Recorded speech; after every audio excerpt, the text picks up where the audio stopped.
Now, for more on what lies ahead for President Yoon following his arrests, we have our Kim Jung-sil here in the studio. Jung-sil, welcome. Thank you for having me, Jungmin. Let us first walk us through the protocols ahead for the president, given his arrest by the anti-corruption investigators earlier this morning.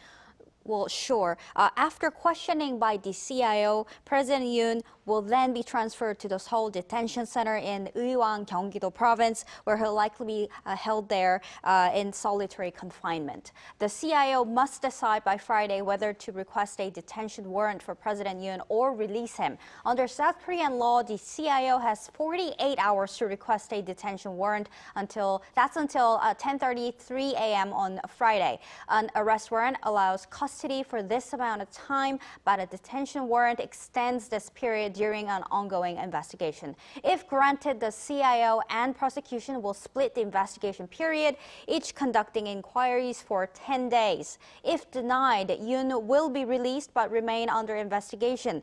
Given that this involves a sitting president, the legal and political stakes are extremely high. The president and his legal team argue that his arrest and this investigation are illegal. What are the grounds for these claims? Jungmin, some legal experts support Yoon's claims, but others strongly disagree. Let's break it down. Let's hear from Professor Jang Young-soo from Korea University, who explains the basis of legal arguments from Yoon and his lawyers. First, the CIO does not have the authority to investigate insurrection charges. Second, there's an issue with the warrant request. Jurisdiction belongs to the Seoul Central District Court, so why was it filed with the Seoul Western District Court? However, other experts dismiss these claims. Take a listen to Professor Uiwang of Hongik University. It's true that CIO does not have specific jurisdiction over insurrection because their focus is mainly to do with high-level public officials' corruption and related acts. But what they do have is the jurisdiction to look at any related crime that they become aware of as they investigate another crime. Plus, CIO is not acting alone here. They're actually cooperating with the National Investigation Bureau. And so together they have all the jurisdiction that's necessary. With the warrant reviewed and approved multiple times, some view Yoon's claims as an attempt to exploit legal loopholes to avoid responsibility. And beyond this criminal investigation, President Yoon is also facing an impeachment trial at the Constitutional Court.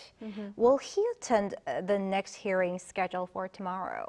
Well, Jungmin, just this afternoon, President Yoon's legal team already confirmed that he will not be attending the hearing of tomorrow. Yoon also skipped the first session on Tuesday, citing concerns over the legitimacy of his arrest and his personal safety. As a result, that hearing ended after just 4 minutes.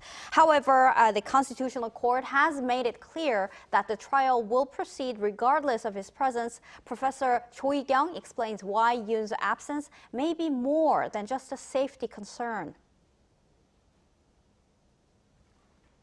The reason why Yoon didn't appear is really more delaying tactics because the Constitutional Court, they still need to ask the defendant to appear before the court, to attend the trial process up to 2 times.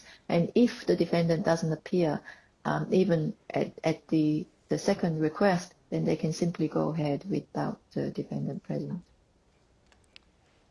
Finally, Jung-sil, what is the fate of the president's security team who stood their ground during the first arrest attempt earlier this month? Jungmi, the police are now focusing on high-ranking members of the Presidential Security Service who blocked the first attempt to arrest President Yoon. While some have cooperated, others continue to resist. So far, 55 individuals from various government, military, and security agencies have been charged with key key suspects, such as former Defense Minister Kim Yong-hyun and former Defense Intelligence Commander No Sang-won, already handed over to the prosecution. Ultimately, how the police handle this high-stakes investigation will shape the outcome of this unprecedented legal battle. All right, Chung-soo, thank you for the latest and the analysis. Thank you.